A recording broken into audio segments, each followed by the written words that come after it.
Mediterranean coast near the town of Bustleton. On December the 1st, 1876, Grace rode her horse into the stormy waters at Redgate Beach and aided in the rescue of some 50 people who were stranded when their coastal ship, the SS Georgette, sank in their waters. The earliest known episode of bravery on the part of a lighthouse keeper's daughter involved another girl with the name of Grace. During the early hours of September the 7th, 1838, 22-year-old Grace Darling happened to look out of her upstairs bedroom window in the Longstone Lighthouse off the Northumberland coast of England, and she saw the wreckage of a paddle steamer. The Forfarshire had run aground across the waters against Big Harcar Island. Grace and her father rowed a cobble, a traditional small open fishing boat, across the intervening waters and rescued 5 people. Grace was subsequently honoured in many different ways throughout England for her bravery. Many years later, a radio beacon system was installed in 1955 at the Longstone Lighthouse on Brownsman Island, with equipment from the Marconi Company. Each of 4 lighthouses in the area transmitted consecutively on longwave 303.4 kHz, thus enabling radio operators in passing ships to take position bearings while at sea. The Longstone call sign was LT in Morse code. The radio beacon LT at Longstone was closed 20 years later in 1975, though 15 years later again in 1990, another radio beacon was installed again at this same lighthouse.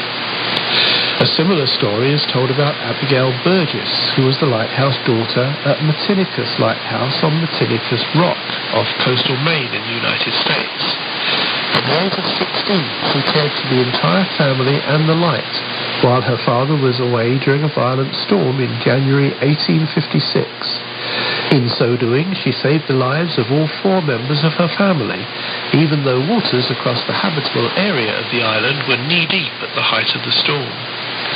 At the time of the voting for the presidential election in November 1916, when New Jersey Governor Woodrow Wilson was pitted against Supreme Court Justice Charles Evans Hughes, a voting count was forwarded by wireless from Cryhaven Island to the town of Knox on the mainland of Maine.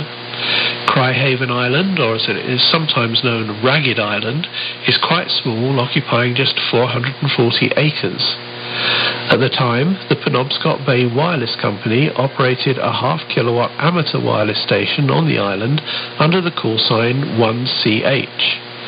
The assembled voting statistics for the 1916 election from the nearby islands, including the personnel at Matinicus Lighthouse, was transmitted to Knox on the mainland via Spark Wireless Station 1CH. In 1945, a radio beacon was installed in a subsidiary building at the Matinicus Lighthouse that transmitted the letter P in Morse code on 294 kHz longwave. The transmitter was installed in what was called the Whistle House, which emitted an ear-piercing boom during local heavy fogs. 2 metal towers supported the antenna system for the radio beacon.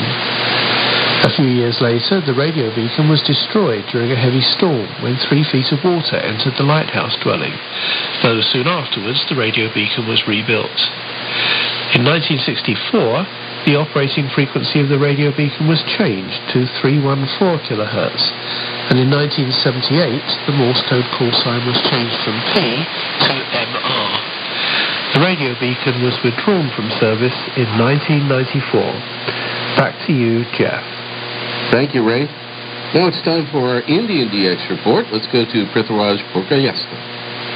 Hello and namaskar to all radio enthusiasts around the world. This is Prithviraj Purkayastha reporting for Wavescan from India. In India, recently we have celebrated Durga Puja festival. And this festival usually begins with an early morning ritual called Mahalaya. Every year on this special Mahalaya morning, All India Radio broadcasts a special radio program called Mahishasura Mardini.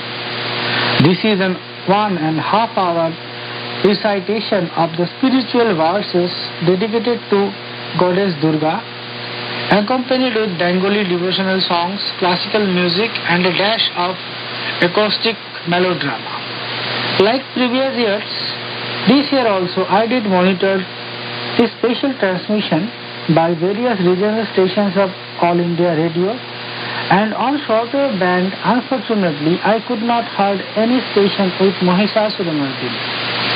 On the medium wave band, I heard Kolkata A on 657 kHz, Chhattarpur on 675 kHz, Port Blair on 685 kHz, Siliguri on 711 kHz, Lucknow A on 747 kHz, Silchar on 828 kHz.